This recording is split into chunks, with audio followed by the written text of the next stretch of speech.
Hello, everybody. It is wonderful to see you, even if it is on a screen. My name is Donna Waters. I'm the Deputy Executive Dean of the Faculty of Medicine and Health, and currently I'm also acting as the Head of School and Dean of the Susan Wakehill School of Nursing and Midwifery. It is so wonderful to be here with you today as we host the Distinguished Nursing Lecture Series today presented by Professor Roianne West. It's so good to be able to speak with all of you, but particularly our colleagues in Mount Isa. And I would like to now transfer or go over to Mount Isa for a very special welcome to country today from Auntie Karen West, who is the Kalkadoon traditional custodian and elder for the Mount Isa region. And Auntie Karen, are you ready to give us a welcome to country, please? My granddaughter is going to read. Hello everyone and welcome to the stunning lands and waters of the Kalkadoon people. I apologise if this doesn't make sense or sounds a bit jumbled. It was originally written for my grandmother to read. When my mother was asked to do this welcome, I was pleased, for there are so many reasons that make it a privilege to be here today to conduct this welcome to country. Before I can begin, I would like to acknowledge my grandmother, Karen West, and her big sister, Lina Parter, for giving me permission to deliver this welcome and thank her for being here today. It is a privilege because I'm here on our ancestral lands, the heart and home of our Kalkadoon people. We are good, smart, and brave custodians of these beautiful lands and waters. We are the mountain people, stewards of emu dreaming, and custodians of the oldest continuous culture on the planet. It's a privilege to be doing this welcome today because it is the United Nations International Day of the World's Indigenous Peoples. This is a time to raise awareness and protect the rights of Indigenous peoples around the world. It is also a time to recognise the achievements and contributions of our peoples. Doing this welcome is a privilege because it is my mother, Professor Roianne West, who is delivering this distinguished nursing lecture. She is focusing on the International Day of the World's Indigenous Peoples theme, leaving no one behind and the call for a new social contract. Her lecture is about sovereignty in nursing and midwifery in Australia. It is always an honour and culturally a matter of proper respect to welcome people on the country. And I was raised to take responsibility as a host seriously to make sure guests feel welcome and are able to enjoy your stay and also contribute to leaving the place in the same shape or better than you found it. I'm pleased to be doing this because you work in health, most of you in nursing and midwifery, an area that is close to my heart, as many of you know. And lastly, I'm pleased to be here because you are willing to look at health in a holistic manner. And I believe that we are most likely to turn around the disadvantage of health working within this framework. It is because of this work, your efforts and others who have worked in this field that I have hope that my people will get to live long lives, that we can play a role in turning around the unacceptable levels of disadvantage. We all need to hope, and however bad the national state statistics of disadvantage for Aboriginal and Torres Strait Islanders, the outcomes for my people here in this land are often worse, and I, like you, want this to change. We seem to be making progress in our understanding of the determinants of health and of interventions that seem to be effective in improving the health status. But there is one area that I've seen throughout my career and my life, and that remains a huge challenge. Not a challenge that we can't get over, but a big one. It's the impact of racism on health outcomes. Throughout my career in health, I've seen our people turn up for health services and listen to them tell stories of being belittled and treated disrespectfully, patronised and being different, and just treated less than for being Aboriginal. I've watched many good people work in the system trying to do all they can to turn around the adverse health circumstances of my people, but because they haven't looked at racism and its effect, don't even notice when their actions fall into category of belittling Aboriginal people or patronising them and just generally disrespecting them. I've seen institutions like health compound the effects of racism on health outcomes because it feels too hard to look at this. Over the years, I've also seen change, and that gives me hope. It is possible to turn around the effects of racism, and its impact on our people's health. And it is possible for us to work in an area that life is hard for us to look at. I leave you to look at racism and its impact on health. It takes courage to face behaviours and then to change them, but it is possible. And lastly, it is a privilege to be part of the University of Sydney's Distinguished Nursing Lecture Series. So I can pass on our regards to the Gadigal people of the Eora Nation and to all our Aboriginal and Torres Strait Islander peoples across Australia. In closing, please enjoy my mother's presentation. Do the work, but also enjoy the fellowship.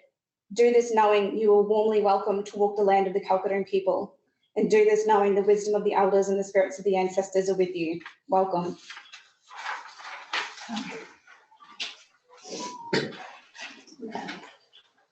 Thank you so much for that wonderful welcome to both of you.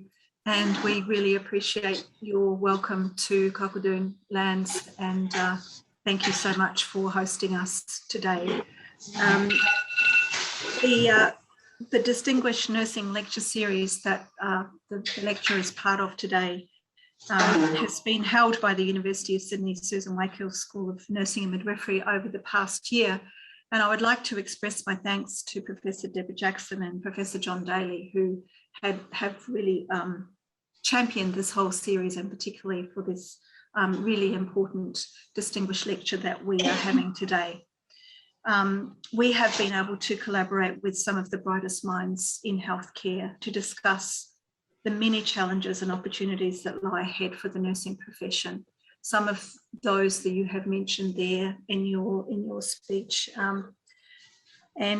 I think, you know, we have a lot more that we need to do. And of course, we have a lot of challenges in health at the moment across all of the professions as we try and come to grips with what our life will be like in some of our major cities following this epidemic. The speakers that we have had so far have spoken about areas that we can advance, that we can learn, and also about possibilities within their own areas, their own experiences and specialities, helping us to chart a better vision for the future of nursing and for healthcare more generally.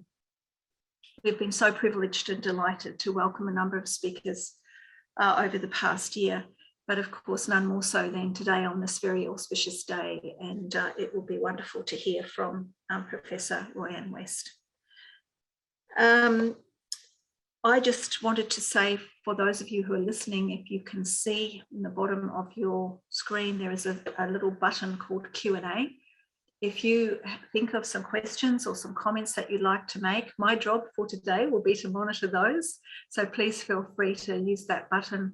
And I know that there will be some questions from where you are as well, which hopefully we can come to at the end of the session. But for the moment, what I'd like to do now is to introduce my colleague, who would be known to many of you already, I'm sure, Professor Lisa Jackson-Pulver, who is the Deputy Vice-Chancellor for Indigenous Strategy and Services here at the University of Sydney. Lisa, over to you. Thank you. Thank you very much, Donna, and thank you very much, that beautiful welcome to country on Kalkadoon land. It was a real treat to enjoy a welcome to country from away. Today I'm coming to you from the Gadi country, the beautiful lands that today is known as Sydney. This is a place, like Kalkadoon lands, always been known, loved and nurtured, and I pay my respects to traditional owners past, present and emerging, no matter where it is you're from on this beautiful land today. So yes, today is the UN International Day of World Indigenous Peoples, and today's topic is around leaving no one behind, Indigenous peoples and the call for a new social contract. The existence of international days predates the United Nations establishment in October 1945. Its predecessor, the League of Nations, was created by the Treaty of Versailles way back in 1919.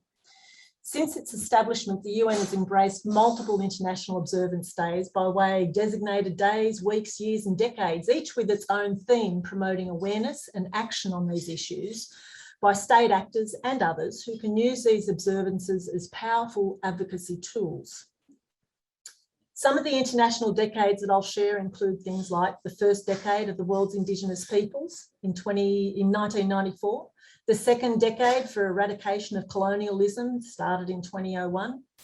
And of course, the repeat of those. And again, now we have an International Decade of Indigenous Languages. It's just starting this year. There are many years of observances as well, starting with World Refugee Year back in 1959. 1968 saw the International Year for Human Rights. 1971, the International Year of Action to Combat Racism and Racial Prejudice. In 1993, we saw the International Year of the World Indigenous Peoples. And in 2000, the International Year for the Culture of Peace. And more recently, in 2020, the International Year of the Nurse and the Midwife. So many people ask, what is International Day of World's Indigenous Peoples and who are Indigenous peoples? Well, these definitions across our planet vary, but the UN has this particular offering for us. They say, Indigenous communities, peoples and nations are those that, having an historical continuity with pre-invasion and pre-colonial societies developed on their territories, consider themselves distinct from other sectors of the society now prevailing in those territories. They form at present non-dominant sectors of society and are determined to preserve, develop and transmit for future generations their ancestral territories, their identity as a basis of their continued existence as peoples in accordance with their own cultural patterns. That means something to us, most importantly. About 6% of the world's population are Indigenous. That's around about 450 million people in 90 countries, each of those having a multitude of languages, cultures, ceremonies and songs. The theme for today is leaving no one behind. The social contract that is being discussed is long overdue for all of the world's Indigenous peoples. It's a particularly pertinent talk given the announcement of $1.1 billion for closing the gap just over the weekend. Frankly, there's no better time for a discussion about social contract. To help guide the journey here today, we know it's my honour to introduce Professor Roianne West, a Kalkadoon woman from northwest Queensland who has strong connections to Junkie and Junkney people in southwestern Queensland. Professor West holds a Bachelor of Nursing, a Master's in Mental Health Nursing, and in 2012 received a PhD in which she developed a model of excellence for increasing the numbers of Indigenous nurses in Australia. Professor West also hosts a number of firsts, and I'll name just a few. She was Australia's first director in a tertiary hospital with a dedicated portfolio of Indigenous health. She was Australia's first Professor of Indigenous Health in a joint appointment between the State Health Service and a University School of Nursing and Midwifery. She was Foundation Chair in First Peoples Health, Director of First Peoples Health Unit, and the inaugural Dean of the First Peoples Health Unit at the Griffith University. Today, Professor West remains an active researcher in Aboriginal and Torres Strait Islander health and cultural safety education and training at the Griffith University. This work aims to improve Aboriginal and Torres Strait Islander health and cultural safety education. She's using an Indigenous research lens in this. Professor West was recently acknowledged for outstanding research leadership in the 2020 Lewicha Institute's Cranler Award, and she's the only Aboriginal nurse in the country who's the recipient of both the Katzenham Sally Gould Award and the fellowship. She's the CEO of Katzenham, and I recognise many fellow CEO Katzenham members here today, including many who are foundation members, the peak body of Aboriginal and Torres Strait Islander nurses and midwives. It's an organisation that's going from strength to strength under Roianne's leadership. Professor West continues a family legacy of 4 generations of Aboriginal nurses and a much longer line of healers. And these include her mum, who we've met, her twin sister and a brother who are registered nurses, and twin daughters who are also studying nursing and midwifery. There's lots to be proud of, and it's an absolute joy and delight to introduce Professor West and her lecture on Leaving No One Behind, Indigenous Peoples and the Call for a New Social Contract. Please join me in welcoming Professor West.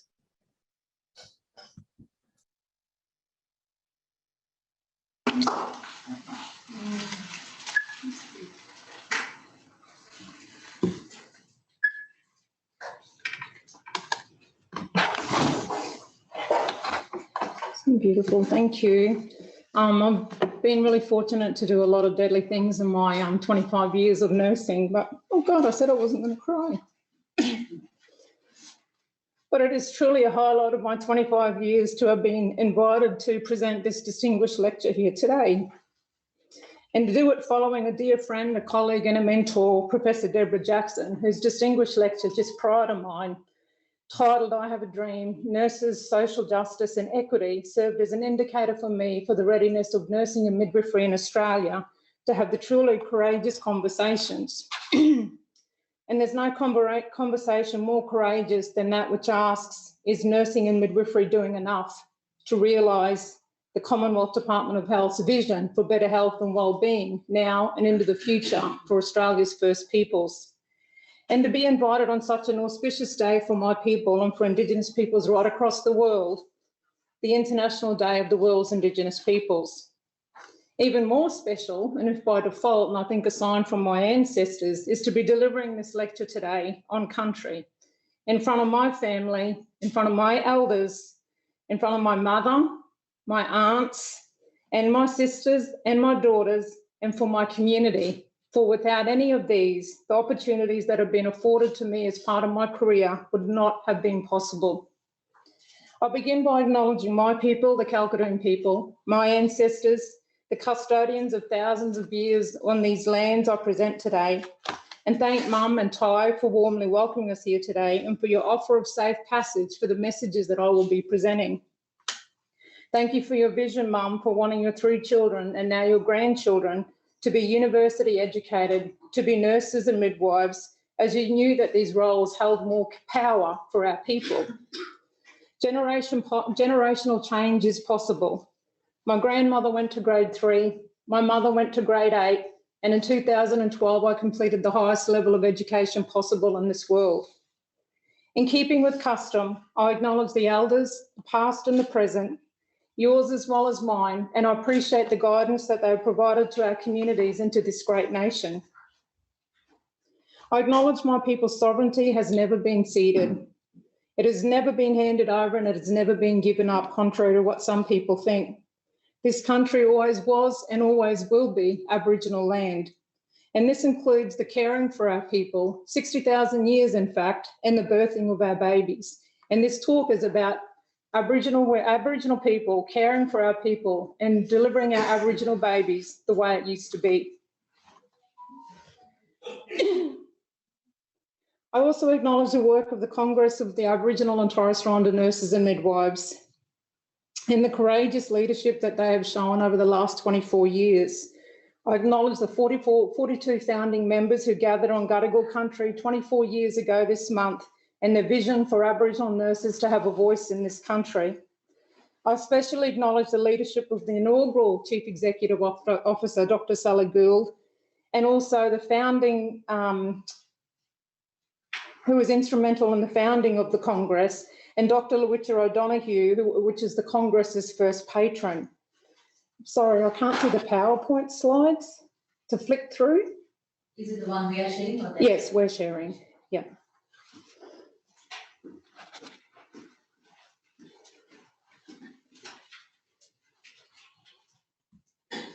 It's the first one, isn't it? Yeah.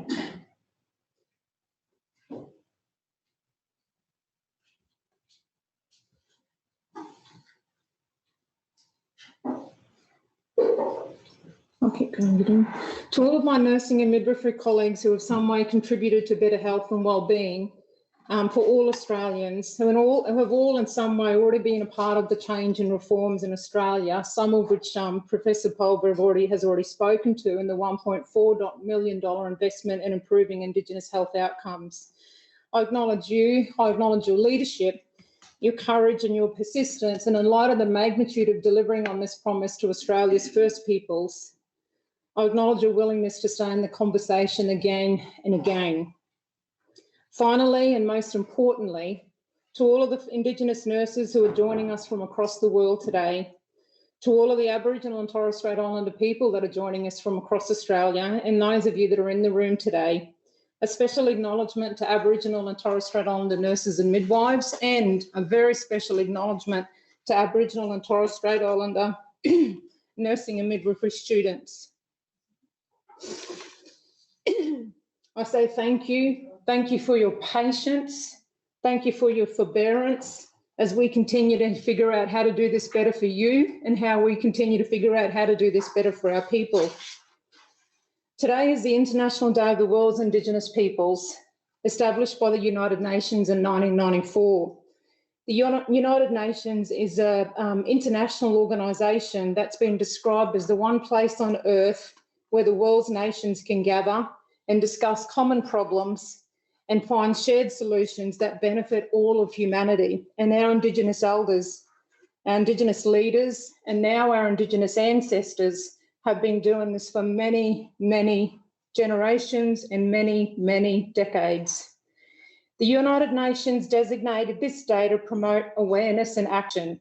And on this day, I choose to promote awareness and action of the plight and the rights of Indigenous peoples worldwide living with colonisation, with particular impetus on the United Nations Declarations of the Rights of Indigenous Peoples and how it relates to nursing and midwifery.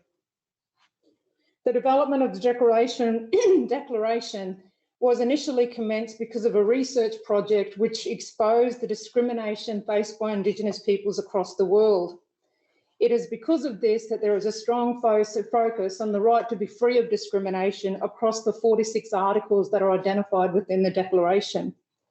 The Declaration was developed to recognise the urgent need to respect and promote the inherent rights of Indigenous peoples and to act to enshrine the rights that constitute the minimum, and I say that again, the minimum standards for the survival, dignity, and the well-being of the Indigenous peoples of the world. Importantly, the Declaration elaborates on existing human rights it doesn't replace and fundamental freedoms as they apply to the specific situation of their world's Indigenous peoples. Interestingly, the efforts to draft a specific instrument dealing with the protection of Indigenous rights worldwide is a product of almost 25 years of deliberation by the UN, and then officially adopted in 2007. A point that I wanted to point out, because what I'm posing today has the risk of being dismissed if people think that a rewriting of the social contract in nursing and midwifery is going to happen overnight. It may not even be something that happens within my generation, but what I do want to happen within my generation is that the conversation starts.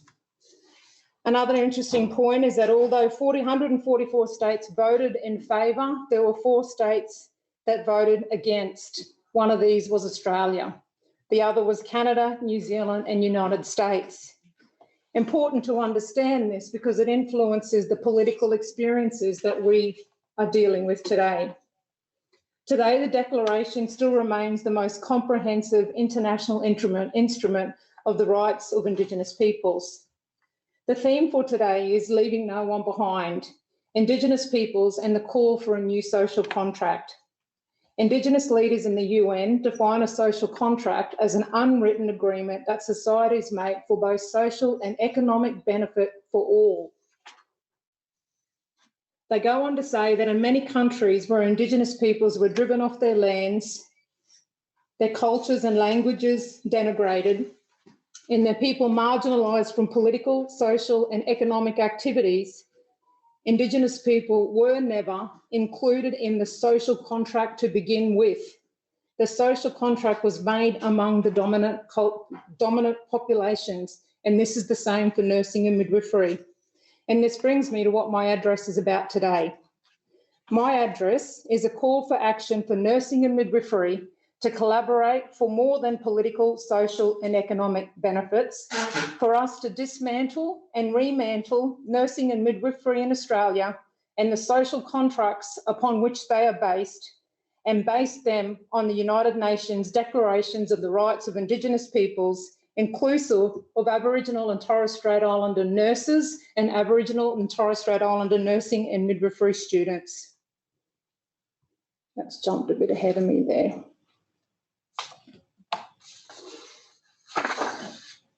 Only then can nursing and midwifery legitimately transform and lead the Commonwealth's promise of better health and wellbeing into a reality for our people, Australia's First Peoples, the Aboriginal and Torres Strait Islander peoples.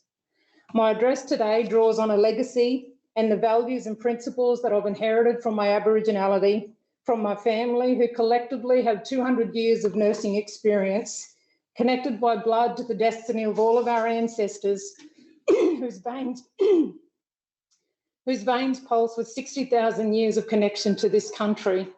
This is not something any of us take lightly, nor is it something that I think we or I could ever walk away from. This legacy and cultural obligation is what guided my critical reflections and the observations that I'm sharing with you today over a 25-year career. The last decades have been a nursing and leadership role, some of which Professor Jackson has spoken to, and more recently as the CEO of Katsanam, where I commenced in October and was asking the questions around why things have not changed. So while it is well known that Indigenous Australians are disproportionately represented among most areas of Australia's healthcare system, we are certainly are disproportionately underrepresented in the nursing and midwifery workforce and in leadership and decision-making and governance areas. The Australian government's recent admission of the lack of success of the Closing the Gap and the investment of $1.4 billion has now got a new focus and provides nursing and midwifery an opportunity for now a time of enormous hope. Our professions have been at the forefront of healthcare here in Australia and around the world, and this will be the focus of my presentation.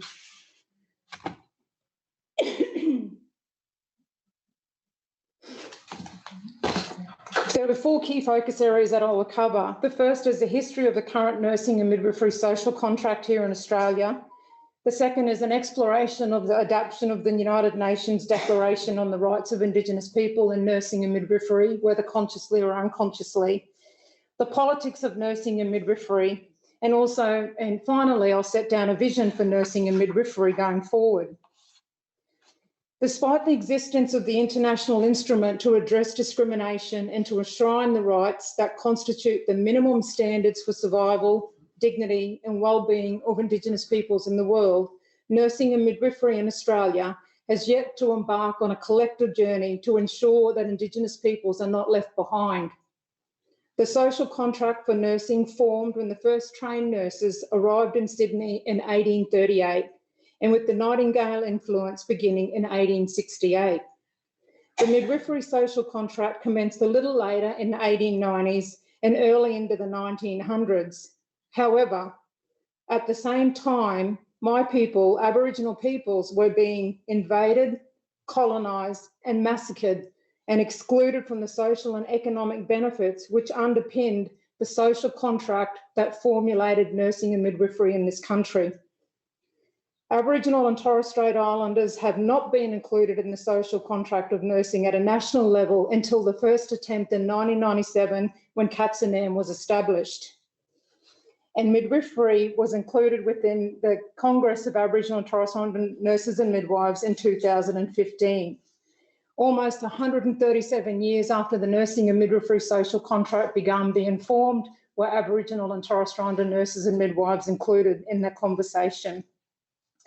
The type of pervasive thinking about Aboriginal and Torres Strait Islander people, which underpinned the social contract for nursing and midwifery in Australia, still permeates nursing and midwifery in Australia now.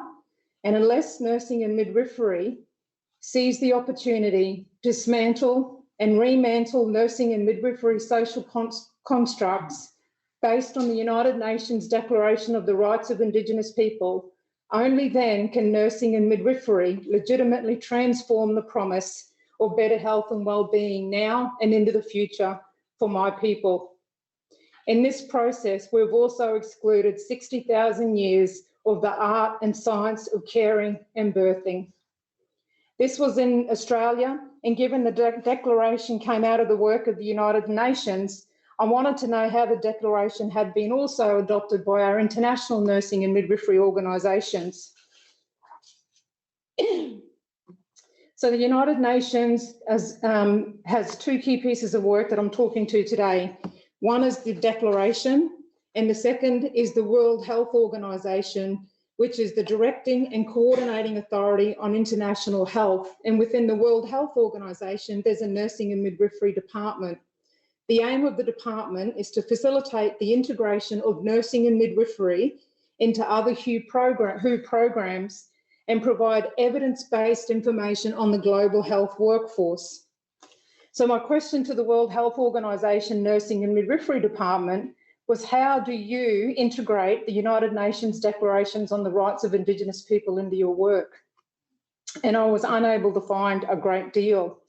There is a report that comes out of the World Health Organization called The State of the World's Indigenous Peoples, one that was released just this year. The first publication came out originally in 2009, and the publication reveals statistics on Indigenous peoples' poverty, health, education, employment, human rights and the environment, and much more. The report further promotes awareness of Indigenous peoples within the United Nations systems, within states, within academia, and within the broader public. There was a WHO fact sheet on the health of Indigenous peoples, and that fact sheet was dated 2007. After the World Health Organization's Nursing and Midwifery Department, we have two international peak bodies for nursing and midwifery. One is called the International Council of Nurses. And when preparing for this lecture, the research, I asked the question of the International Council of Nurses, and how do you integrate the United Nations declarations on the rights of the Indigenous peoples? And sadly, I could find nothing. I asked the same question of the International Confederation of Midwifery, is how do they integrate with the United Nations declarations on the rights of Indigenous people? I did, however, find that the ICM, International Confederation of Midwifery, in 2020 had developed an anti-racism statement on the back of the Black Lives Matter movement, which was exciting to see, given the dearth of information I was able to find in the other areas. Here in Australia, the story is different. And the reason why I think we're best placed in the world to be able to lead this work. We have many examples of nursing and midwifery bodies seeking to address these issues through what is often referred to as soft rights, like that of reconciliation action plans, committees, advisory boards, communities of practice, one Aboriginal or Torres Strait Islander person sitting on a committee being a voice for all of their communities. And I'm not saying there's nothing wrong with this, but this is the position that we've been following now since the commencement of CATSNM, and we need more. And we've got more. The Nursing and Midwifery Board of Australia. The Nursing and Midwifery Board of Australia is responsible for the regulation of nurses and midwives across the country. Included in the Nursing and Midwifery Board of Australia's standards for practice is two standards of particular interest, the two that I'm sharing with you now. So all nurses must practice culturally safe, that is holistic, free of bias and exposes racism. The second standard says practices in a way that respects that family and community underpin the health of Aboriginal and Torres Strait Islander people, which is fantastic. To go further, in 2018, under the leadership of the former CEO, Dr. Janine Mohammed, a phenomenal amount of work was done to include races in the Nursing and Midwifery Code of Conduct, and I'll present these two here as well. So a new principle was included, and the practice, it says 2.4, practices without the discrimination that may be associated with race, practices cultural safety that is holistic, free of bias and exposes racism, and practices in a way that respects family and Aboriginal and Torres Strait Islander people. And the Australian Nursing and Midwifery Advisory Council is the organisation who accredits all of the bachelors of nursing across the country and the diplomas of nursing across the country. And prior, under Sally Gill's leadership, we were fortunate to get a standard in there that says that it's mandatory in any nursing or midwifery program in this country to have a discrete course that relates to Aboriginal and Torres Strait Islander health, health history and culture. And at the end of last year is the very first time that it stipulates that has to be in accordance with the curriculum framework that was also led under Dr. Mohammed's leadership. Even more exciting, and I wanted to acknowledge the work of Professor Gregory Phillips and Animona, who's here today, is a piece of work that Gregory led, also a Jaru Wanyi man who led a piece of work with the Australian Health Practitioner Regulation, which is where all 16 highly regulated professions under, and nursing and midwifery are two of those 16. And Gregory's leadership commenced a piece of work where In 2022, if all goes well, cultural safety will be enshrined in national law. So what that means is that cultural safety and Aboriginal health will be recognised in national law before Aboriginal people are actually recognised within Australia's constitution. It's a phenomenal amount of work that's been led by Professor Gregory Phillips, and what I'm trying to demonstrate is that we have all of the necessary enablers in place for us to be able to lead this work.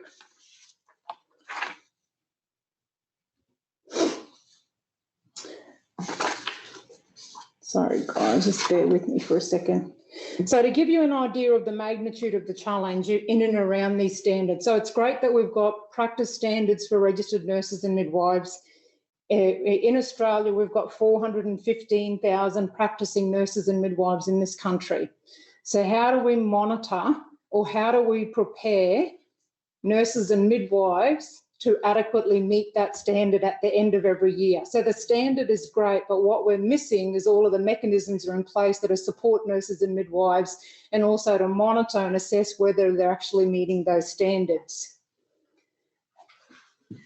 Unfortunately, amongst those 415,000 registered nurses and midwives, that only 5,000 of them are First Nations nurses and midwives, and only 2,000 of them are First Nations registered nurses, and 280 of those are First Nations midwives.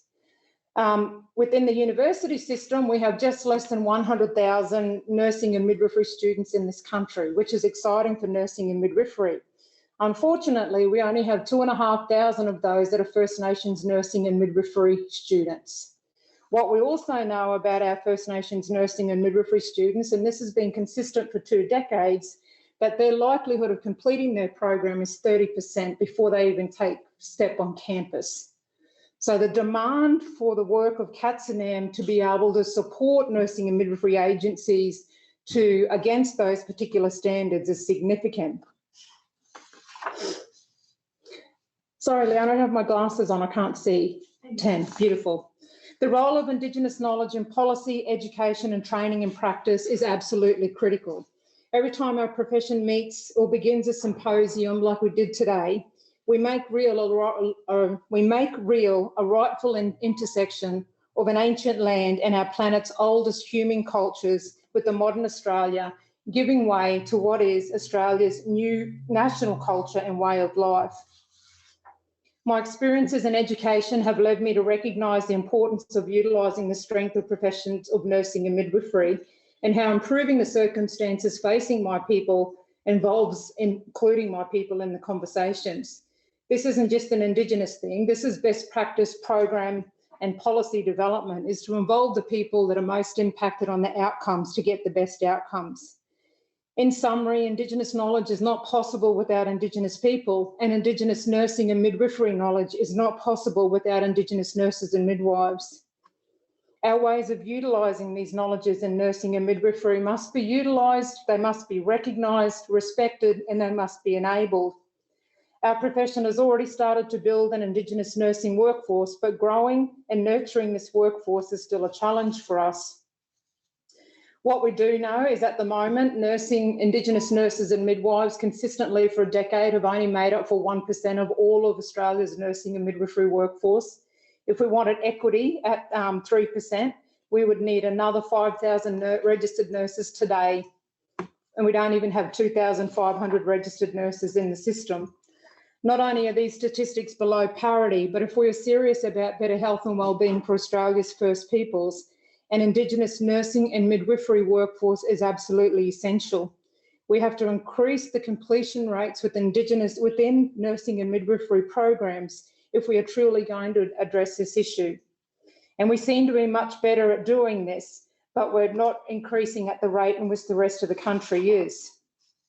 My fourth point is about the role of education and training, and that we need to make a commitment to including Aboriginal health and cultural safety training in our repertoire of nursing skills. And this is what my research program is around. And we've done a genealogy of Aboriginal health education that goes back to the early 1980s, when it used to be called cultural awareness.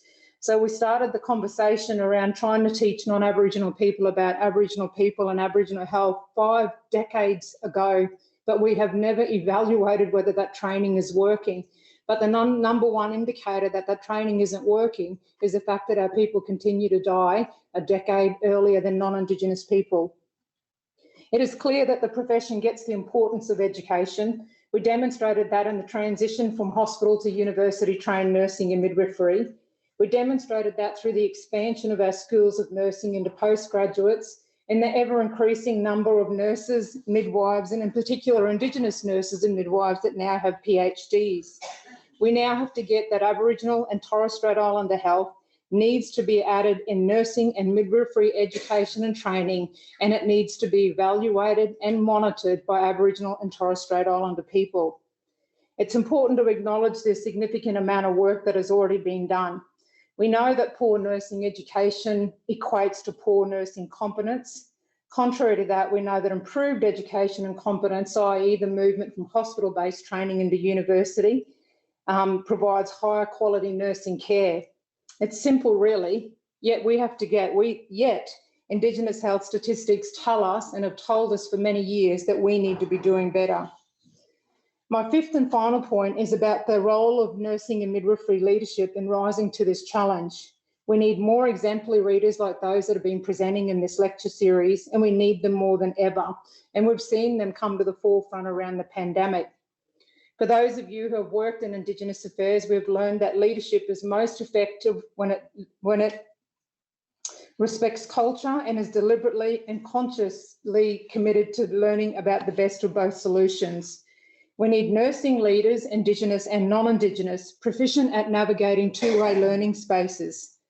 Through strong nursing leadership, the profession has successfully navigated some of the profession's most challenging times, and we've seen this in COVID-19, the bushfires, the floods, and in Australia's response through Dr. Lenore Geyer, Black Lives Matter.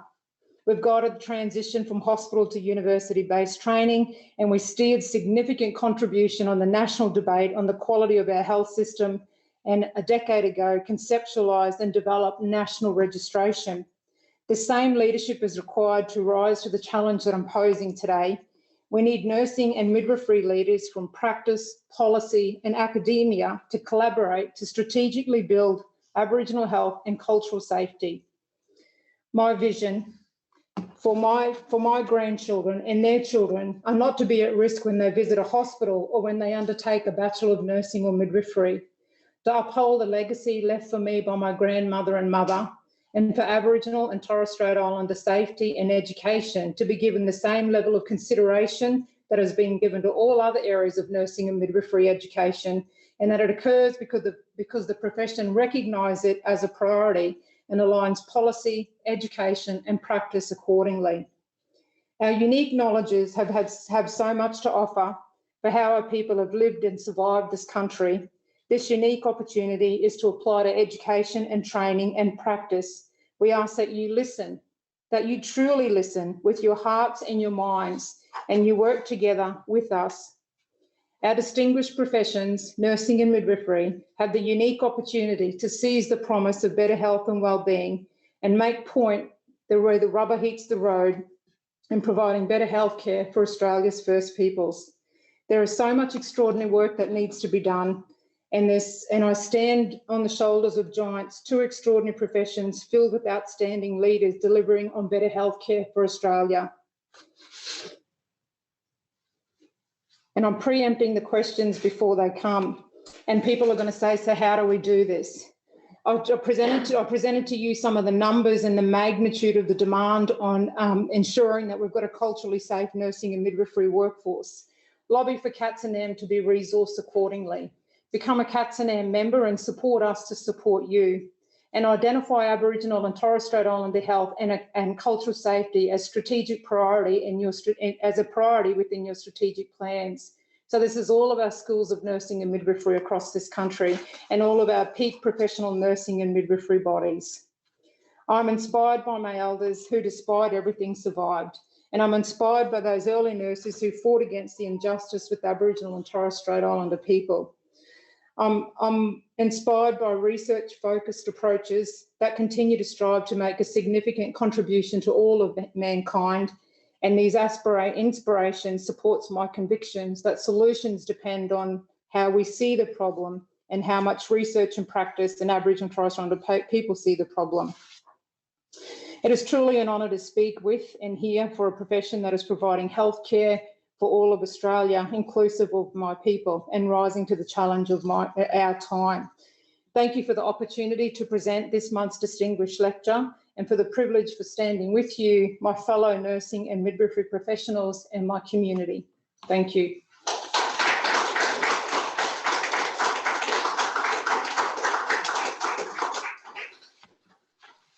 And that was amazing. And so you finished absolutely perfectly on time. So, which means that's wonderfully gives us an opportunity to have some questions. So personally, may I thank you very much for that incredible delivery and so many points here for us to continue to work on. And you are absolutely correct in preempting that the questions would be about how. And you've given us some pointers about that, and certainly our support of CATSNAM is very at the forefront of our minds. Perhaps I can just read out a couple of the points that have come through the Q&A, and please, everybody, please do continue to do that. If you're not in a position to put it through the Q&A button, I actually can't see everybody on screen, so please feel free to interrupt me and just yell out. I also should say that in the chat, Roianne, you are getting so many comments about what an absolutely stunning lecture that you have given, and they will be copied, and so you will be able to read them as well, all incredibly complimentary from people, as we've said, from so many lands. But let me go to the Q&A questions that are there so far. You have referred to this. This is from Lenore. There is an increasing goodwill and intent to change nursing and midwifery in Australia towards care of First Nations people. Publications have been written, conversations had, but we are still separated by our institutions, policies and practice, and you have referred to this. So the question you preempted, and maybe you just want to spend a bit more time on the points you raised before. Now, how do we, as Nursing and Midwifery Australia, really start the action in our practice going beyond the rhetoric? And that question is to you, but it is also, Lenore has said that she is happy for anybody to contribute to answering that question. Dara, I'd actually like to pose that back to say, if there's anyone representing non-Indigenous leadership within the country, because I think I've very clearly articulated what I think needs to be done, and there needs to be a commitment from nursing and midwifery more broadly to recognise that Indigenous peoples have been excluded from the nursing and midwifery contract, and the only way my recommendation for nursing and midwifery social contract has to be dismantled and rebuilt to ensure that Aboriginal and Torres Strait Islander knowledges are included and not continue to be bolted on, which is what I've witnessed in my last 20 years within nursing and midwifery. Yes, is there anybody who would like to respond to that? Just yell out, because I can't, as I said, I can't see everyone. Renee has said that as a non-Indigenous nurse, she would try to respond. Renee, would you like to, are you in a position where you can either write it in the Q&A function or speak, unmute yourself?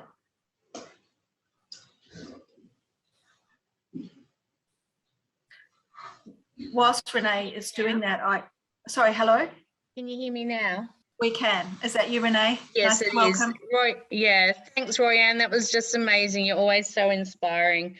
I guess as a non-Indigenous nurse, for me, it seems that a lot of us have a long way to go in prioritising Indigenous voices and knowledge. And I just feel like there's so much that we're still doing to continue the colonial practices that go on in our country. And it's time for us to reverse that and to decolonise nursing in itself. And to do that, we really need to start listening, and we need to reflect on our own practice, but we also just really need to prioritise the voices of our Indigenous nurses and midwives and support them in pursuing their goals.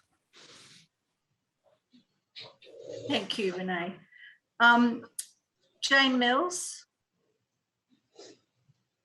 Oh, hi, Donna. Thank you. I'm just busy typing, but I'll talk. I think it's really important for nurse and midwife leaders who are in positions where they've got access to be able to pull policy levers to consider what those might be, and also to move forward in terms of lobbying and advocating to do things like implement sub-quotas for First Nations students who might be applying to come to university so that they get prioritised in offer rounds. I think it's really important that we look at pathways into university and actively work to try and create more of those, particularly in rural and regional areas. Obviously, that's my bag, and so I have a particular bias that way, but I do really think that's important. And then also about really working hard to retain students in the university sector once we manage to admit them in, and to, you know, to provide influence and support for them that is unashamedly First Nations based, and really go with that and try and develop as many creative and innovative strategies as we can on the ground. So I'm quite pragmatic, I suppose, in my approach to this, but I really do think that policy has a lot to offer us. It certainly does, Jane, and some of the strategies you've been speaking to, nursing and midwifery have now been doing for well over a decade, because we've had those policy levers in place, in particular around nursing accreditation and professional accreditation. And once upon a time, I was a big advocate for pushing Indigenous nursing and midwifery students through mainstream nursing and midwifery courses, because I thought that they needed to learn those skills. But I'm now of the experience that the systematic and the individual racism is so profound that we are potentially doing more harm to Indigenous nursing and midwifery students by continuing to push them through that. Until nursing makes a decision and gets a couple of years down the track where we're saying that a racism of all levels does exist. We're not exempt from the political issues that are happening in this country, and the silence from nursing and midwifery in this country on the Black Lives Matter and on the Close the Gap matter has been, you know, deafening for First Nations nursing and midwifery leaders. I was fortunate enough to be a part of a program that was a community-based majority Indigenous nursing and midwifery students that was run on this country, run by our elders, run by a grassroots community. And myself, my brother and sister would not be registered nurses without that. And how we even managed to navigate a Bachelor of Nursing in light of what I know about universities, schools of nursing at this point in time, and the magnitude of work that we have to do. And the other pathway program that I wanted to speak to was also a program run out here called Jertamai, which was a Certificate 3 in Assistant in Nursing, of which we had a 95% completion rate, which has never been seen anywhere in the country. And that was 100% assistant in nursing program. So I think we need to really rethink the way that we're delivering programs and throw the ball to the community to ask them the way that they want to do programs. And the rethinking of the social contract is exactly that. Do we continue to try and make First Nations nursing and midwifery students and academics fit in to our current model, or do we just redo the models altogether? Thanks, Roy. And there's a few more questions here on the Q&A now, which, if you don't mind, I'll read out. So Lenore, I hope that answered your question. Alison is just making a comment about trying really hard, that they were trying really hard to support Indigenous students and call out systemic racism. Colette Coleman says, thank you to you. And do you know how the federal funding boost will be distributed, and who is being invited to the table to discuss the distribution of funding? That's a bigger question, but what I can tell you is that CATSNM is only funded out of Indigenous Health Workforce Funds, yet we're expected to support a nursing workforce strong of 500,000. So what I'm asking for is my non-Indigenous nursing and midwifery allies to lobby alongside CATSNM for our lion's share of nursing and midwifery workforce money to do the work that is required to this end. Thank you. Hardeep Gurn says, what would you like to see happen so that all areas of community, from infants, young adults, parents through to aged care, are getting the most appropriate level of nursing care that is respectful of culture? Thanks, Hari. I thought I've touched on that. Well, look, in a nutshell, in a nutshell, unless we increase our Indigenous nursing and midwifery workforce, our workload is going to be attempting to increase the cultural safety of non-Indigenous nurses and midwives. And irrespective of how good that education and training is, they will never bring the knowledge that an Indigenous nursing and midwifery workforce brings. So fortunately, at this time, a lot of our resourcing and intellect is going into building the non-Indigenous aspect of the nursing and midwifery workforce. And I could only imagine if we redirected those resources, those intellect back into increasing Indigenous nurses and midwives, we wouldn't have the situation that we've got now. Thank you. Jojo Tesram says, when setting up governance in our health services to give sovereignty to First Nations nurses and midwives, what are the most important things to address? I think the first thing is you don't give sovereignty to First Nations nurses and midwives. They have sovereignty. So that's the first thing that needs to be acknowledged. And again, we're looking at an operational level, not at a whole of system level. And the social contract is about nursing and midwifery as a culture, because there we can continue to do things at an operational level right across this country, nationally, jurisdictionally, locally. But until the culture of nursing and midwifery changes to include First Nations knowledges, we will continue to grapple with this issue.